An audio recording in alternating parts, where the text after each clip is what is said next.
October 8th, 1871. A Sunday evening in northeastern Wisconsin. In the lumber town of Peshtigo, the day's work is done. Around 1,700 people are settling in for the night. Mill workers, farmers, families who came for the timber, and the promise of a new country.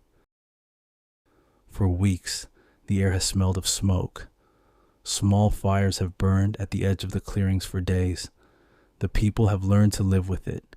By morning, most of them will be gone. Peshtigo will be ash.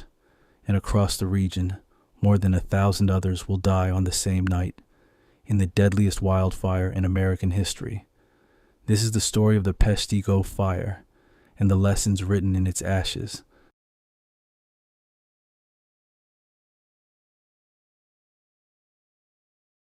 To understand the fire, you have to understand the summer that came before it. 1871 was a year of drought. The last soaking rain fell in early July.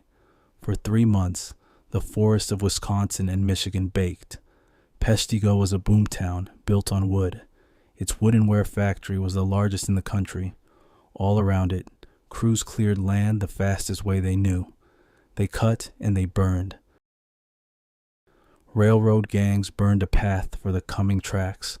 Farmers burned stumps, slash the branches and debris left behind by logging, piled up along the riverbanks, drying like kindling.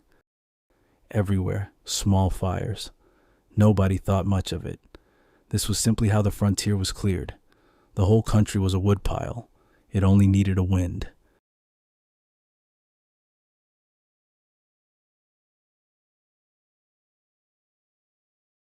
On October 8th, that wind came. A powerful storm system was moving across the plains. Ahead of it, a cold front swept toward Wisconsin, and the winds began to rise, strong, out of the southwest. Those winds found the hundreds of small fires smoldering across the region and did something monstrous with them. They fanned them, merged them, drove them together into a single mass of flame. Here's the fire science plainly. When a fire grows large enough and hot enough, it stops waiting on the wind. It makes its own. The rising heat pulls air in from every side, feeding itself, accelerating, until it becomes a firestorm. Temperatures in a firestorm can reach 2,000 degrees. The winds inside it can top 100 miles an hour. That black wall over the tree line wasn't just smoke. It was superheated gas, fuel, waiting for the oxygen to ignite it all at once. By nightfall on the 8th, that wall was moving toward Peshtigo.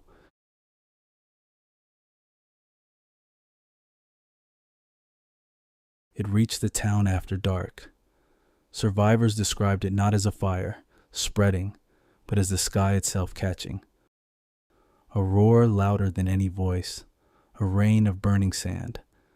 Then the firestorm was on top of them, and the town of Peshtigo had roughly 1 hour left. A fire whirl, a tornado of flame, tore through the streets, lifting rooftops and rail cars into the air. The town's priest, Father Peter Pernin, later wrote that the light was brighter than day, so blinding that people could not see the ground beneath their feet. There was only one place to go, the river. Men, women, and children waded into the Peshtigo River in the dark and stayed there, ducking under, splashing water over their heads to keep their hair from catching. As the fire burned on both banks at once, Pernin stood in that water for 5.5 hours. Those who reached the river had a chance. Many who sheltered in the buildings did not. Some who survived the flames did not survive the cold water that had saved them. By the time the fire passed, a single building in Peshtigo was left standing.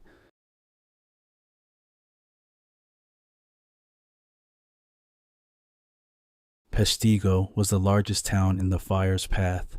It was not the only one. Peshtigo, of roughly 1,700 residents, an estimated 800 died in a single night. The sugar bushes, the farm settlements outside town. Families were caught in the open as they ran. Some were found together, a mile from home. Williamsonville, on the Door Peninsula. The place is remembered now as Tornado Corner. Of 76 people there, 19 survived. The village was never rebuilt. Across the water, the Door Peninsula and the Michigan towns, Holland, Manistee, Port Huron, all burning the same night. In all, 16 communities gone, somewhere between 1,200 and 2,400 people dead. So many unidentified that more than 350 were buried together in one grave because no one was left to name them. On that same night, 300 miles to the south, Chicago was burning too. The nation would remember Chicago. It would forget Peshtigo, even though Peshtigo took several times as many lives.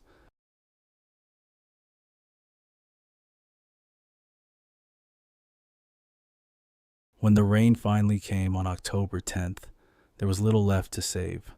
There was no formal investigation. No agency yet existed to conduct one.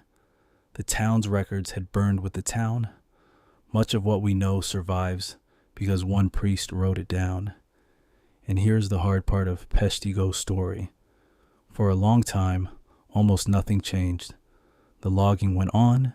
The burning went on.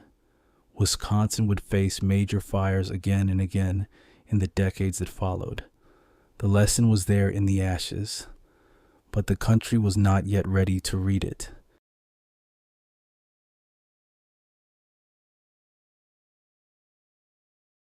It would take generations, but Peshtigo did teach us, in two ways that still matter on the fire ground today.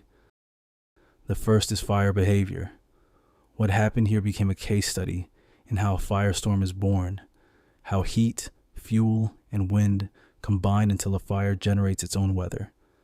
That understanding runs straight into how wildland firefighters are trained now, to read fuel and terrain, to respect the wind, to recognize the conditions for a blow-up before it happens. The second is the ground itself. Peshtigo was a town built in the middle of the fuel, homes and mills ringed by forest and slash.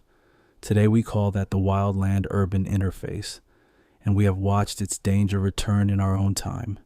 In Paradise, in Lahaina, communities overrun in minutes by fire moving faster than anyone could flee. Peshtigo was the first warning.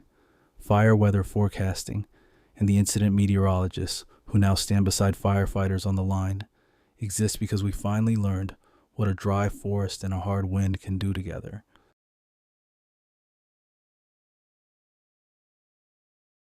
The people of Peshtigo were not careless, and they were not weak.